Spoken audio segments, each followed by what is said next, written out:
All right, here we are at part 2 of the Linker Network orientation or induction training videos.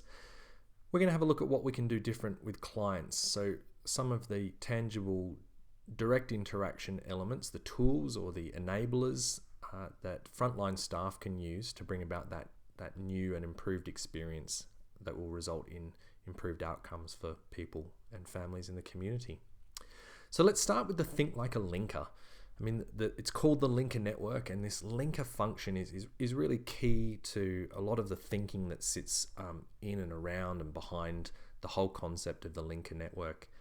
And what sits at the heart of it is this idea that we have this kind of artificial service system. We've got a whole bunch of different organizations all doing different things, admittedly with the same goal. We all share a common vision and a common goal, which is about supporting vulnerable people and building healthy people and families and communities.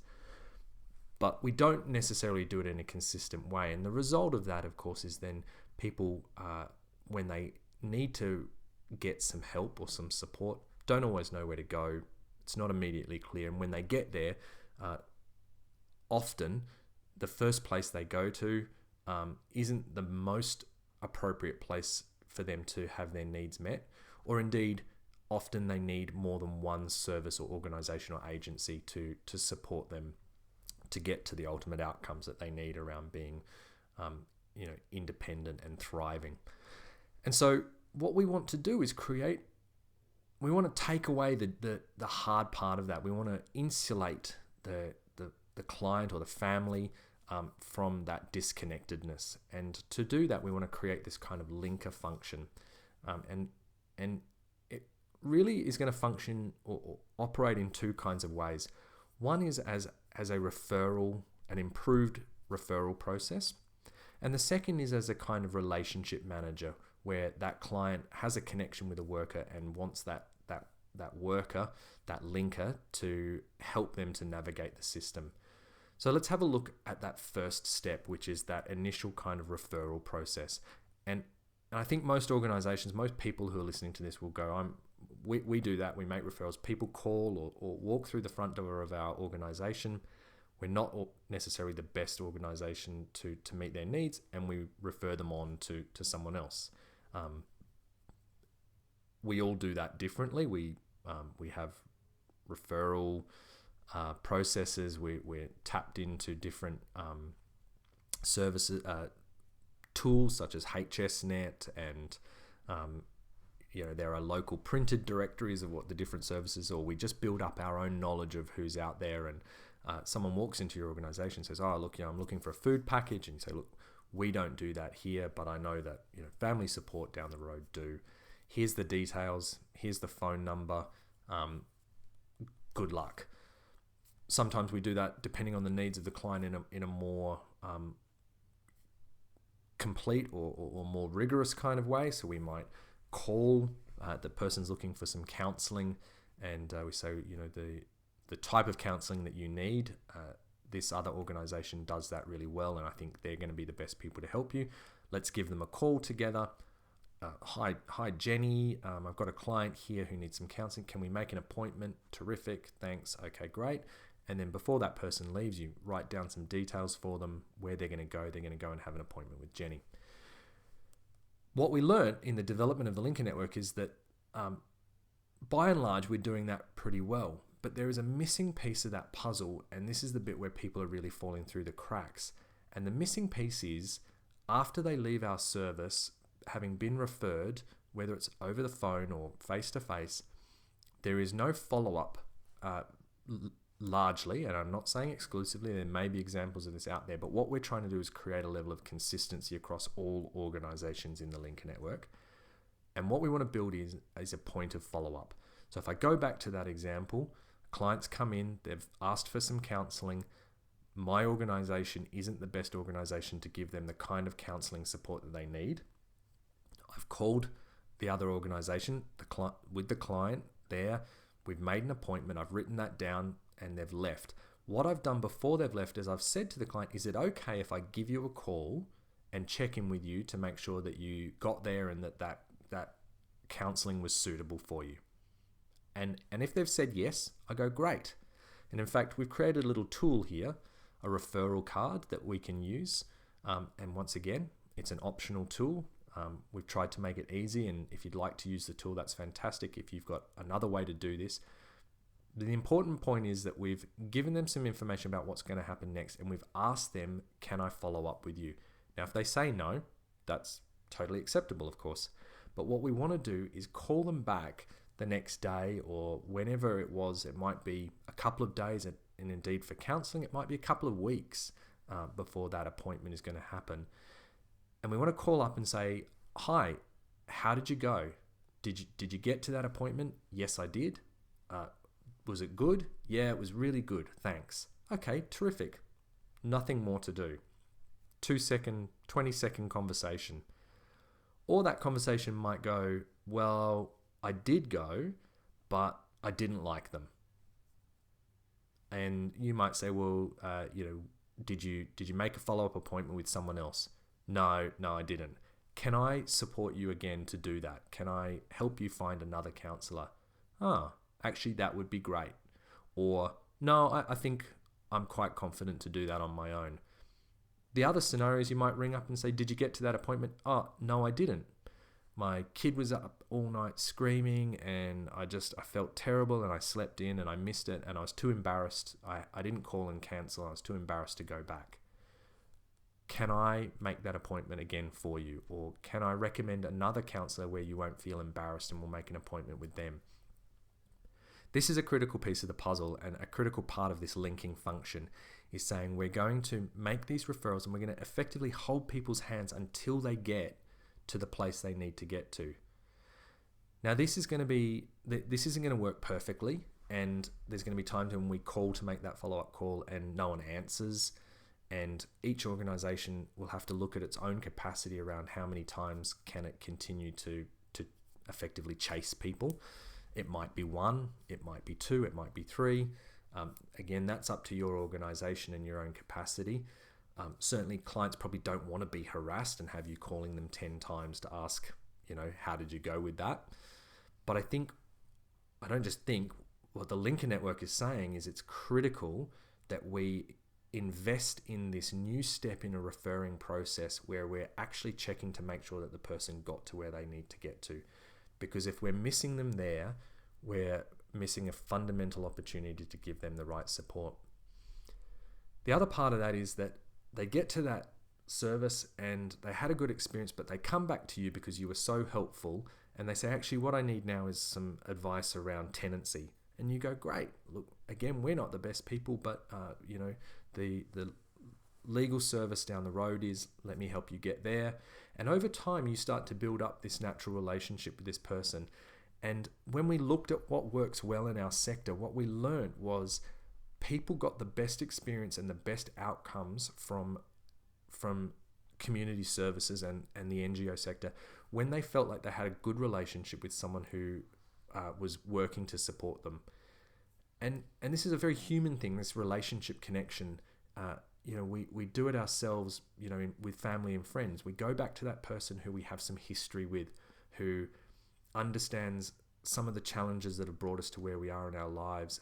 And as we build trust with that person, we allow ourselves to be vulnerable and disclose things because we know that they're not going to judge us, or they're going to give us good advice about what to do next. And what the Linker Network wants to do is create and support those opportunities for those relationships to develop and to give clients a relationship-based experience. Now, that doesn't mean that the client says, I want you to be my linker and you've got to answer my calls at 2 o'clock in the morning and things like that. We don't create expectation that we can't fulfill. But what we do want to do is get rid of those artificial barriers that make it hard for those relationships to work. So, for example, for a youth service, we have a young person who forms a really positive engagement with a professional youth worker. And then as they grow older, they grow up outside of the age boundaries of that service. They come back and ask for help. Now, under our current service system, we would say, I'm sorry, you outside of my service contract and I can't help you, but I can tell you where to go. we would say the linker network is saying that is not going to give our whole service system the right outcomes. And what we want to do is allow those relationships to flourish and work.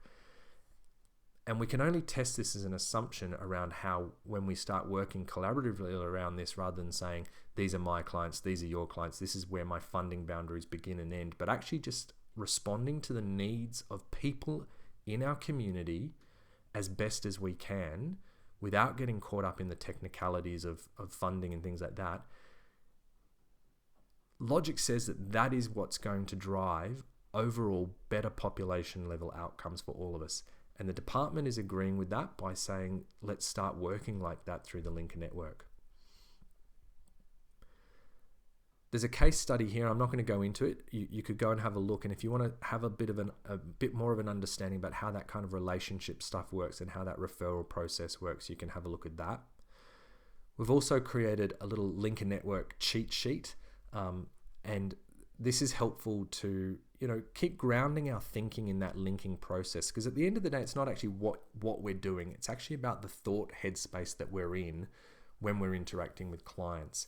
And if we shift from a thought headspace of, I'm limited in what I can do by funding, I'm limited in what I can do by capacity, etc., and actually start taking on a headspace of saying, I'm going to say yes, I'm going to find ways to make this work, without working miracles. And the implication here is not that suddenly, people are going to drop everything they do and hold people's hands and walk them down the street, etc. But start thinking from a place of going, yes, I can do this. When the phone rings, have a look at the cheat sheet, focus your thinking. It only takes 2 seconds. Go, okay, this could be a linking call. I'm going to get my linking headspace in gear, and I'm going to be ready to answer this call in a way that, is designed to be engaging and meet the needs of the client. We talked a little bit about where does your organization fit and where do you fit. We've got some rubber bands here, and again, we just want to make the point here that if you're I use that example again of a counselor, because I think most people can relate or at least understand that. Your function as a counselor, you've got your appointments, people come in, you have your session and they leave. And this idea that you might then do something in addition to that, where the client says, look, what I really need is some tenancy support. I'm at risk of losing my house or being evicted from my accommodation at the moment. That's going to have a really significant and negative impact. And if you are the person that client right then really connects with and relates with, you have an opportunity to, like a rubber band, stretch a little bit outside of the normal functions of your counseling role and provide a supported referral process for that person to a tenancy service. Now, like a rubber band, we want you to bounce back to your core function as a counselor. But the linker network is saying, let's not be limited by contracts, position descriptions. And this is in part an organizational culture thing about organizations giving staff permission to go, I'm not expected just to do this, but where a client needs me to, I can stretch out a little bit, do some things a little bit differently, because there's a short-term impact or there's a short-term cost for me to step outside of my normal role to do this, but there's a big long-term benefit for my client because they're actually going to get to the right support and they're going to feel like it's okay to engage with that support by me being there for them at that time. Once again, how big your rubber band is depends on your organization and your individual capacity.